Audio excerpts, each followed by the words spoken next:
할렐루야. 오늘 말씀 이사야 25장 1절 한 절만 봅니다.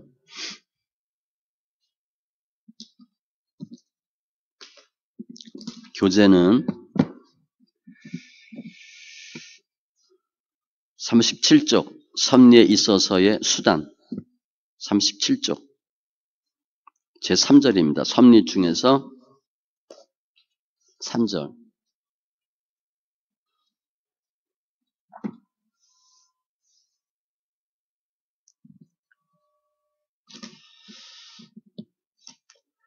같이 말씀 있습니다. 여호와여 주는 나의 하나님이시라. 내가 주를 높이고 주의 이름을 찬송하오리니 주는 기사를 옛적에 정하신 뜻대로 성실함과 진실함으로 행하셨음이라. 아멘. 다시 한번 있습니다. 여호와여 주는 나의 하나님이시라. 내가 주를 높이고 주의 이름을 찬송하오리니 주는 기사를 옛적에 정하신 뜻대로 성실함과 진실함으로 행하셨음이라. 아멘. 기도합니다. 할렐루야. 주님 감사합니다. 저희들 사랑하시고 저희들 배신하는 거 뻔히 아시면서도 빨리 가도록 피하도록 저희들 살리시고 홀로 희생의 길을 가신 주님을 찬송합니다. 이제 더 주를 알기 원합니다. 예수를 깊이 아는 자 되게 하여 주셔서 더 신앙의 뿌리가 박히게 하시고 믿음과 소망의 사랑의 터로 굳건히 하여 주시옵소서. 함께 믿음으로 함께한 심령들 주의 기쁨, 영광, 면류관 다 되게 하여 주시옵소서. 감사하며 모든 말씀 예수님의 이름으로 기도합니다. 아멘. 섭리 앞에 5장 섭리 1절부터 한번 볼까요? 하나님의 섭리란 무엇인가? 하나님의 섭리 내용만 잠깐 읽어보겠습니다. 하나님의 신적 작정은 창조와 섭리의 사역 중에서 실현되는 셈으로 그러니까 신적 작정이 창조와 섭리가 있다는 거예요. 창조된 세계는 하나님의 섭리의 손에 의해서 세계, 역사, 인생 중에 일어나는 일체의 것이 하나님의 전능의 손에 인도되며 하나님의 섭리의 대상은 세계, 역사, 인생, 각 개인 다 해당된다는 거죠. 하나님이 정하신 계획에 따라 하나님이 사전에 정하신 목적을 겨누어 진행되는 것임.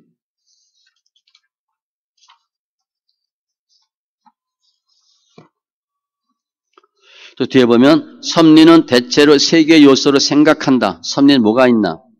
보호, 유지, 동료, 협동, 통치 혹은 지배. 그 뒷부분 있죠? 2절 제1원인과 제2원인과의 관계. 제1원인은 하나님, 제2원인은 사람.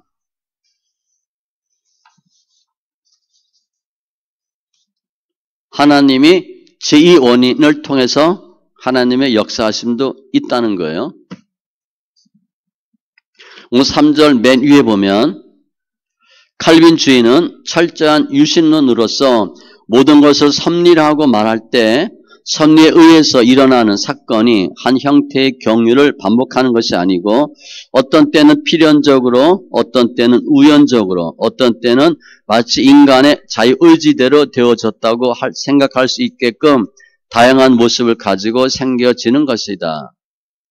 하나님이 섭리가 어떻게 나타나냐? 이 세 가지래요. 필연, 우연, 아니면 의지적으로. 꼭 되는 게 있고 사람에 의해서 되는 경우도 있고 하나님의 뜻대로 되는 것도 있어요. 사람을 통해서 이렇게 한다는 거예요.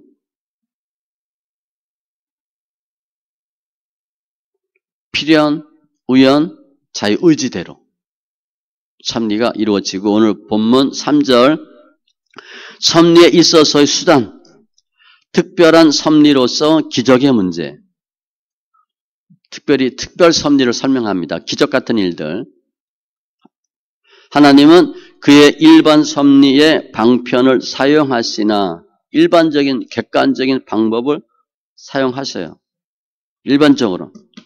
사도행전 27장 24절 바울아 두려워하지 말라. 내가 가이사 앞에 서야 하겠고 또 하나님께서 너와 함께 행하는 자를 다 내게 주셨다 하셨으니 31절 바울이 백부장과 군인들에게 이르되 이 사람들이 배에 있지 아니하면 너희가 구원을 얻지 못하리라 하니 일반 섭리 거기에 있으면 되는 거예요. 그냥 배 타고 가다가 폭풍이 생긴 거야. 그러니까 죽을 수밖에 없어. 일반적인 경우에요. 오히려 그것이 없이 일반적이지 않고 그것을 넘어서 또는 그것에 대항해서 그의 기뻐하시는 대로 자유로이 역사하신다. 뜻하지 않은 일이 생긴다는 거예요. 그게 기적이에요. 이사야 55장 10절로 11절 이는 비와 눈이 하늘로부터 내려서 그리로 되돌아가지 아니하고 땅을 적셔서 소출이 나게 하며 싹이 나게 하여 파종하는 자에게는 종자를 주며 먹는 자에게는 양식을 줌과 같이 일반적이에요. 내 입에서 나가는 말도 이와 같이 헛되이 내게로 되돌아오지 아니하고 나의 기뻐하는 뜻을 이루며 내가 보낸 일에 형통함이니라. 일반적으로 섭리가 나타나는데 하나님의 말씀도 일반적인 것처럼 다 된다는 거예요. 로마서 4장 19절로 21절 그가 100세나 되어 자기 몸이 죽은 것 같고 사라의 태가 죽은 것 같음을 알고도 믿음이 약해지지 아니하고 믿음이 없어 하나님의 약속을 의심하지 않고 믿음으로 견고하여져서 하나님께 영광을 돌리며 약속하신 그것을 또한 능히 이루실 줄을 확신하였으니 당연히 못 나요. 나이가 많으니까. 그런데 일반 원리와 대항해서 하나님 역사하신다는 거예요. 다니엘 3장 27절 총독과 지사와 행정관과 왕의 모사들이 모여 이 사람들을 본즉 불이 능히 그들의 몸을 해하지 못하였고 머리털도 그을리지 아니하였고 겉옷빛도 변하지 아니하였고 불탄 냄새도 없었더라. 다니엘 세 친구 풀물불에 던져졌는데 기적같이 사는 거죠. 일반적으로는 그냥 죽어야 돼. 다 죽어야 되는데 아무 일 없었다는 거예요. 기적이라는 거예요. 누가 하는 거냐? 하나님이 이렇게 일반적이지 않도록 하신다는 거죠. 밑에 내용 보면 섭리에는 제2원인을 통해서 사람들을 통해서 이루어지는 경우와 그렇지 않은 직접 경우가 있어 후자를 기적이라 말한다. 후자. 제1원인 하나님 하시는 거 기적이래요. 하나님은 항상 계시며 섭리에 있어서 내재적 행동에 대해서도 하나님의 일체의 법칙이나 체계에 대해서 자유롭다는 것을 잊어서는 안 되며 일반적인 자연계 법칙이 있는데 하나님은 그 어떤 경우에도 마음대로 할 수 있다. 그걸 잊어서는 안 된대요. 기적은 있을 수 없다는 것과 있어서는 안 된다는 것과 같이 생각되어지지만 기적이 어떻게 일어나냐? 실은 더욱 하나님께 적합한 일들이다. 하나님이 보시기엔 아무것도 아니라는 거예요. 기적? 그거 당연히 있을 수 있지. 그렇게 본다는 거죠. 기적이 있어 기적을 부인하면 자연주의로 되기 쉽고 기적을 부인해. 섭리를 부인하면 근데 섭리가 아니라 기적 같은 것만 따지면 기적주의로 되기 쉬워. 신비주의. 우리가 알지 못하는 조화가 있어. 그것은 일반 섭리와 특별 섭리의 하나님의 조화이다. 일반 섭리도 있고 특별 섭리도 있다는 거예요. 둘 다 있다는 거예요. 어디 하나에 집중하면 안 됩니다. 제가 우리 청년들 가끔 얘기하면 성경에 귀신이란 단어가 나와야 안 나와요? 귀신이 있어요? 없어요? 있어요. 귀신이 믿냐? 성경에 기록되어 있는데 귀신이 있다고 안 믿어. 그런 게 어디 있어요? 성경에 있으면 있는 거예요. 하나님이 기적 하시면 하시는 겁니다. 거기에 빠지고 그것만 바라면 안 되지만 둘 다 있어요. 기적은 제2원인의 대리행위를 이용치 않는다.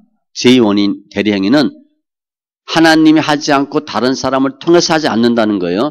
수단을 뺀 직접 간섭이시나 그렇지만 더욱 하나님의 구원 계획이란 큰 계획의 한 수단으로서 이용된다.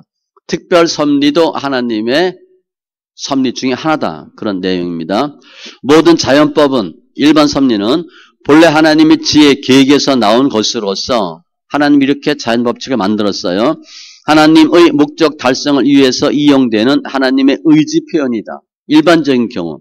이런 점에서 볼 때 기적도 무법칙으로 행하여지는 것이 아니고 역시 기적이란 특별한 법칙이 있어서 그 법칙에 따라서 하나님은 기적을 행하신다. 일반 법칙이 있듯이 기적을 행하시는 법칙도 있다는 거예요. 즉 하나님의 정하심은 영원한 신적 작정 속에서 사전에 세워진 계획대로 그 기적이 그와 같은 경우에 행하여지는 것으로 하나님 그것도 계획하셨다는 거예요. 하나님이 착안하시고 스스로 세우신 법칙을 무시하고 멋대로 행동시키는 것 같은 의미가 아니다. 기적이 나타났어. 그럼 기존의 질서가 다 무너지나? 아니라는 거예요. 일반 법칙이 그대로 있고 특별 법칙도 그대로 하나님의 뜻대로 행하신다는 거예요. 오늘 본문 이사야 25장 1절 여호와는 여호와여 주는 나의 하나님이시라 내가 주를 높이고 주의 이름을 찬송하오리니 주는 기사를 애적에 정하신 뜻대로 성실함과 진실함으로 행하셨습니다. 기사와 표적, 기적이 나타났는데 그게 갑자기 우연히 생긴 게 아니고 정하신 뜻대로 행하신 거래요. 기적도 법칙이 있다는 거죠. 따라서 어떤 사람들이 생각하는 것과 같이 기적이란 자연 질서의 파괴가 아니며 자연 질서도 하나님의 뜻이며 하나님의 영원한 계획 실현의 한 수단으로서 그런 의미에서는 자연 질서와 기적이란 상호 대립 모순되는 것이 아니고 신적 작정이란 체계 속에서 상호 보충적으로 활동하는 요소이다. 우리나라도 가끔 보면 누가 방화하거나 실화한 거 아닌데 저절로 불나는 경우 있죠. 미국은 그런 경우 많다 그러잖아요. 워낙 살림이 많으니까 불이 나. 그럼 큰 재앙이죠. 근데 그게 불이 나야 된대요. 불이 안 나면 안 되는 거야. 가끔 타서 재가 되고 거름이 되고 그것이 없어져야 다른 것들이 살아난다는 거예요. 다 법칙이에요, 법칙. 그렇게 보는 거죠. 섭리 안에서의 기적, 그건 당연한 거고 하나님의 법칙, 뜻 안에서 이루어진 것이고 4절 섭리에 있어서 죄 문제 우리가 죄를 짓거나 상대방이 죄를 짓고 죄가 생겨요. 그럼 하나님 뜻인가? 하나님의 섭리 가운데 있나? 그 내용입니다. 1. 하나님의 전능하신 능력과 헤아릴 수 없는 지혜와 무한히 선하심은 그의 섭리에 잘 나타나 있다. 섭리는 최초의 타락과 천사들 및 사람들의 모든 다른 죄에까지 미치니 죄에도 섭리가 있다는 거예요. 로마서 11장 32, 33절 하나님이 모든 사람을 순종하지 아니하는 가운데 가두어 두심은 모든 사람에게 긍휼을 베풀려 하심이로다. 깊도다 쭉 나와요. 하나님이 모든 사람을 순종하지 아니하는 가운데 가두어 두심. 순종하지 않는데 불순종한데 그것도 하나님 하신다는 거죠. 역대상 21장 1절 사탄이 일어나 이스라엘을 대적하고 다윗을 충동하여 이스라엘을 계수하게 하니라. 하나님 몰랐을까요? 알고 계셔요. 뒤에 나오지만 제한적 허용하게 하시는 거예요. 다윗이 깜빡한 거예요. 죄를 짓는 거죠. 이거 하나님 섭리입니다. 하나님 그렇게 하게 하시는 거예요. 두는 거예요. 하나님이 죄를 유발하지 않지만 죄가 역사하는 것을 알고 두신다는 거예요. 열왕기상 22장 23절에 보면 교재 없는데 자 읽겠습니다. 열왕기상 22장 23절 이제 여호와께서 거짓말하는 영을 왕의 이 모든 선지자의 입에 넣으셨고 또 여호와께서 왕에 대하여 화를 말씀하셨나이다. 다 선지자들이 왕한테 거짓말을 해요. 왜 동일하게 거짓말할까? 전쟁 나가서 이깁니다. 할렐루야. 그렇게 얘기를 하는 거예요. 거짓 영을 하나님이 넣어주셨대. 그래서 전쟁 나가서 죽게끔 죄도 하나님의 섭리와 관련이 있습니다. 사도행전 4장 27, 28절 교재에 있는데 과연 헤롯과 본디오 빌라도는 이방인과 이스라엘 백성과 합세하여 하나님께서 기름 부으신 거룩한 종 예수를 거슬러 하나님의 권능과 뜻대로 이루려고 예정하신 그것을 행하려고 이 성에 모였나이다. 헤롯, 빌라도 다 모여서 예수를 죽여요. 그게 뭐예요? 하나님의 권능과 뜻대로 이루려고 예정하신 대로 행하려고 모였다는 거예요. 하나님이 허락하지 않고 모르고 있는 사실이 아니에요. 다 모여서 작당하고 당일에 친구가 되니라. 원래는 원수였는데 당일에 친구가 됩니다. 우리 예수 믿으면 말씀 있게 하면 복음으로 충만하면 이런 일 많이 당합니다. 근데 어디 가는데 뭐 시동생, 순위, 뭐 이렇게 형제들 다 뭐 언니, 뭐 형님 잘 그러다가 갑자기 예수 믿는 나만 빼고 나머지가 하나가 돼. 그리고 나를 왕따시켜. 전혀 그런 사람이 아니거든요. 그렇게 하는 거예요. 당일에 원수가 친구가 되어서 의기투합해서 뭐 해요? 예수를 죽여. 근데 그게 하나님이 몰랐던 사실인가? 뜻대로 예정대로 하신 거예요. 죄도 섭리와 관련이 있다는 걸 설명하는 겁니다. 2번, 단순히 허락하심에 그치지 않고 그의 거룩한 목적을 위하여 큰 지혜와 권능으로 허락의 한계를 정하시고 허락하는데 한계를 정했대. 여러 가지 방법으로 정돈 및 관할하시고 다스리신다. 하나님이 이 죄의 한계까지도 정하신대요. 사도행전 14장 16절 하나님이 지나간 세대에는 모든 민족으로 자기들의 길들을 가게 방임하셨으나 옛날에는 그냥 옳은 척하고 두셨는데 창세기 50장 20절 당신들은 나를 헤아려 하였으나 요셉 형들이 팔은 거예요. 인신매매. 하나님은 그것을 선으로 바꾸사 오늘과 같이 많은 백성의 생명을 구원하게 하시려 하셨나니 그냥 동생을 팔아먹었어. 악이죠. 그것을 바꾸셨대. 악을 방임하셨는데 그걸로 끝나는 게 아니라 그거를 하나님이 새롭게 역사하신다는 거예요. 이사야 10장 5절로 7절 아수르 사람은 화 있을진저 그는 내 진노의 막대기요 그 손의 몽둥이는 내 분노라. 막대기, 몽둥이로 이제 치는 거죠, 이스라엘.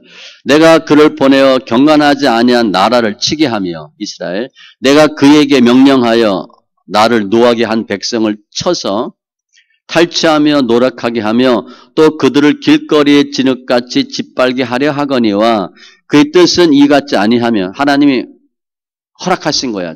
치라고.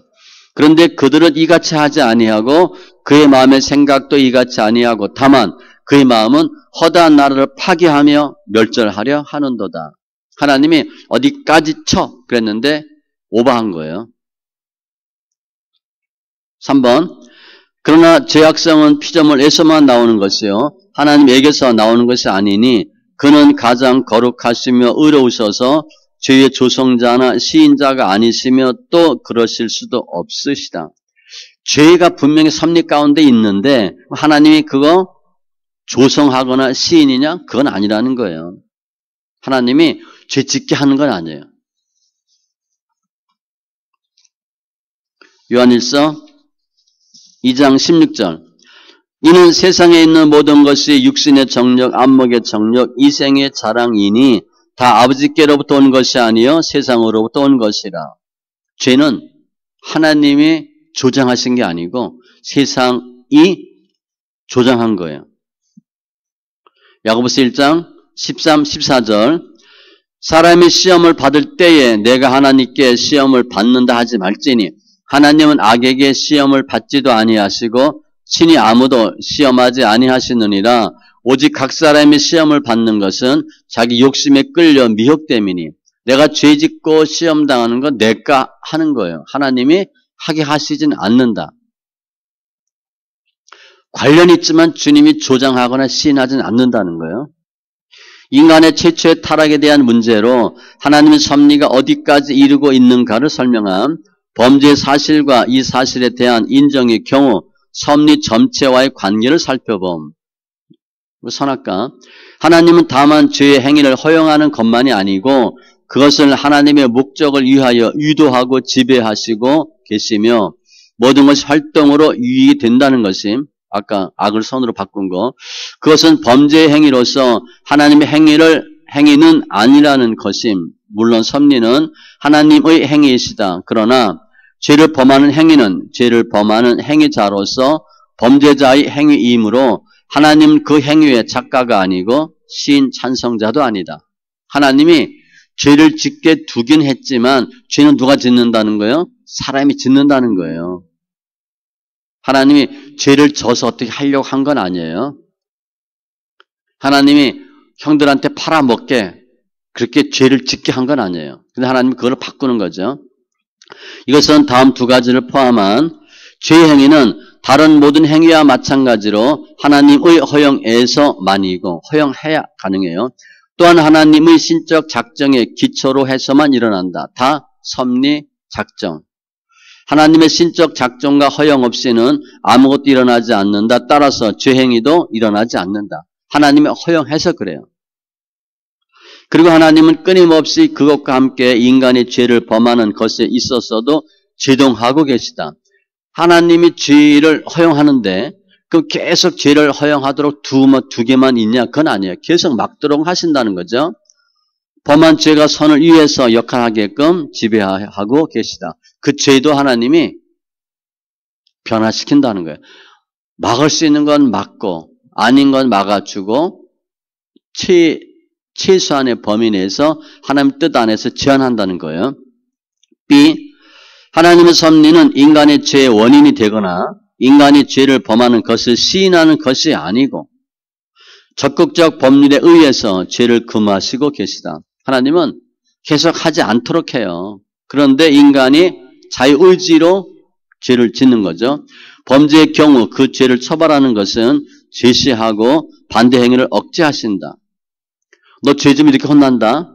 그러니까 죄 지지 말라 얘기하고 죄를 지면 안 되는 이유를 쭉 환경을 설명한다는 거예요. 처벌에 관해서도 명확하게 제지하고 강력한 용기를 주는데 끊임없이 배려하고 계시다. 죄를 짓지 않도록 주님은 계속 역사하세요. 이와 같이 하나님의 섭리 하에서 죄가 들어왔으며 이 허용은 그 작정은 신적 작정 그 작정이에요. A. 죄는 그것을 범한 피조물 자신에게서 나온다. 누가 죄진 거예요? 본인이 죄진 거예요. B. 하나님은 죄의 작자가 아니시다. 하나님 죄짓게 하는 게 아니고 C. 하나님은 그렇다고 시인자도 아니시고 죄짓지 말라 그래요. 하나님 가인과 아벨 사건에서도 분명히 말씀하셔요. 죄가 엎드린다. 속지 말고 죄짓지 마라. 동생 죽이지 말라. 계속 경고하시죠. 하나님의 허용 작정으로 본다. 하나님이 그냥 허용해 주신 거예요. 오늘도 오전에 제자들이 배신하죠. 배신하는 것도 알았죠. 그냥 허용하는 거예요. 허락하는 거예요. 그리고 더 깨닫고 예수 안에 충성할 수 있도록. 2. 하나님은 악마와 악을 정복하시며 지배하고 계시는데 그런 것들을 하나님의 목적을 이루는데 이용하시는 측량할 수 없는 방법으로 지배하신다. 제한적 허용.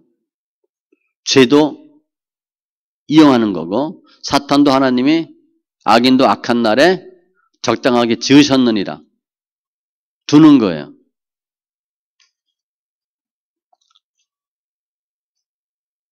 모르고 계시는 게 아니고 그냥 가능한 한 못하게 막으시는데 계속한다. 그러면 하나님 두셔요. 이와 같이 죄가 죄되는 성질은 하나님으로부터 나온 것이 아니므로 하나님이 죄짓게 한 게 아니에요. 그것에 한해서 허용이라는 용어가 사용되어지는 것은 부득이한 것이지만 허용인데 제한적 허용. 사탄이 욥 칠 때 먼저 뭘 쳐요? 소유물. 조건을 붙이죠. 몸에는 손대지 말라. 제한적 허용. 두 번째, 몸엔 손을 대는데 생명에 손대지 말라. 사탄이 치잖아요. 제한적 허용. 죄에 의해서 일어난 일체는 하나님의 섭리에 의해서 생긴 것이다. 크게 보면 하나님의 섭리 안에 있는데 제한적 허용이다. 가능한 한 막으셔요. 우리는 죄의 섭리를 이와 같은 의미로 허용적 섭리라고 말한다. 제한적 허용. 다만 허용만이 아니고 하나님의 섭리이지만 일반적 섭리와 다른 것은 그 도덕적 책임이 죄를 범한 인간 측에 있다는 것이다. 하나님 계속 막아요. 막는데 그래도 하면 그 죄를 누가 짓게 한 거야? 누가 진 거야? 그 당사자가 진 게 한 건데 책임도 당사자가 져요. 오늘 4절까지만 합니다. 다시 한번 보면 섭리 중에서 기적. 기적이 있어야 돼? 기적이 왜 생기지? 있다는 거예요. 3절 다시 봅니다. 일반 원칙에는 기적이 없어요. 그런데 하나님이 일반 원칙 안에서 기적의 방법을 사용하셔요. 그러면 하나님의 마음대로 하나? 그게 아니고 하나님의 계획과 뜻 가운데 기적을 나타내도록 하셔요. 그것도 법칙이 있다는 거죠. 그러니까 모두 다 일반적인 거로만 보면 안 돼요. 특별 섭리가 있다. 특별 섭리는 죄의 원인을 사용하지 않습니다. 전적으로 하나님이 작정하고 섭리하셔서 기적을 일으켜요. 하나님의 법칙 안에서 하는 겁니다. 이건 뭐 하나 좀 있어야 될 것 같은데 그렇게 하는 게 아니고 다 작정되고 섭리된 가운데서 기적을 행하셔요. 기적이 없다라고 봐도 안 되고 기적만 따라다녀도 안 됩니다. 일반 원칙이 기본인데 거기에 특별 법칙이 있다 이렇게 보셔야 돼요. 기적 너무 따라다니면 신부주의가 돼요. 그리고 섭리에 있어서 죄 문제, 죄 당사자 거고 하나님이 죄도 허용하셔요. 제한적 허용으로. 죄를 조장하지 않습니다. 죄를 짓게 하지 않아요. 하나님은 가능한 죄 짓지 않도록 하시는데 그럼에도 불구하고 죄를 짓는 경우가 있어요. 그것도 다 제한적 허용으로 주님이 막으셔요. 막고 제한하고 그리고 그 죄를 나중에 또 활용하세요. take advantage of 뭘 이용해서 바꿔주는 거예요. 형들이 요셉을 팔아먹었어요. 지나고 보니까 그거 가능하잖아요. 하나님 하셨구나. 그렇게 얘기할 수 있어요. 죄를 악을 선으로 바꾸신 거예요. 그때 요셉이 안 팔려갔으면 총리 안 됐을 것이고 어려울 때 방법 없었을 거예요. 그런데 하나님은 다른 방법으로도 요셉이 가야 되면 보냅니다.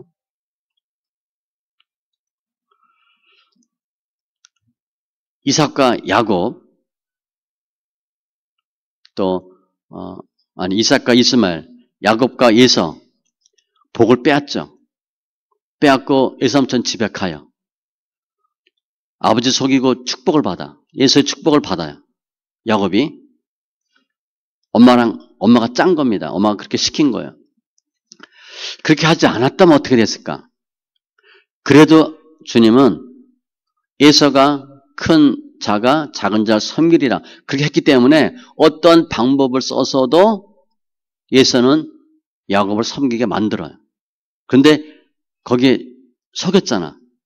죄를 짓고 그 일을 이루려고 애쓴 거죠. 그 죄값을 치러요. 야곱이 20년 만에 오는데 그 전에 엄마는 죽어요. 그래서 그렇게 사랑하는 아들 못 보고 죽는 거야. 죄값을 치르는 거예요. 하나님은 죄를 통해서 하나님의 역사가 이루어지지만 그 죄가 아니다. 그럼 선을 통해서 역사하게 할 수도 있어요. 그런데 중간에 사람이 죄를 짓는 거야. 그래도 주님의 뜻은 이루어지고 그 죄값은 사람이 치르고. 그러면 죄 조장했냐? 그건 아니에요. 가능한 한 짓지 않도록 하는데 그래도 굳이 죄를 져. 그걸 하나님이 또 이용해서 하나님의 뜻을 이루어. 그게 섭리 안의 죄에 대한 문제입니다. 4절에 대한 내용이에요. 기도합니다. 좋으신 하나님 감사합니다. 지금 저희들 섭리에 대해 살펴보는데 섭리대로 다 모든 것들이 일반적인 원칙, 법칙이 있다면 기적은 없어야 될 것 같은데 주님은 특별 법칙의 원칙으로 기적을 행하시는 주님 감사합니다. 기적은 전적으로 주님께서 하시는 일인데 그 기적을 통해서 더 하나님을 알게 하시고 하나님의 뜻과 역사를 체험하는 믿음도 허락하여 주시옵소서. 섭리 가운데 죄가 있는데 분명히 주님은 죄 조성자도 아니고 시인자도 아니고 또 행위자도 아닌데 죄는 사람이 짓는 것인데 주님은 그 죄를 이용하기도 하고 제한하기도 하고 제한적 허용도 하면서 섭리 가운데 죄가 나타나고 그 죄를 통해서 더 주님을 믿는 주를 깨닫도록 역사하시는 주님 감사합니다. 모든 것들이 섭리인 것을 믿게 하여 주셔서 세계와 역사와 인생 가운데 역사하는 주님의 섭리로 인정하게 하시고 그 섭리 가운데 승리하는 귀한 심령들 다 되게 하여 주시옵소서. 주님을 또 성경을 말씀을 보는 눈 듣는 귀 깨닫는 마음 더하여 주셔서 믿음의 진보 성숙으로 함께하여 주시옵소서. 감사하며 모든 말씀 예수님의 이름으로 기도합니다. 아멘.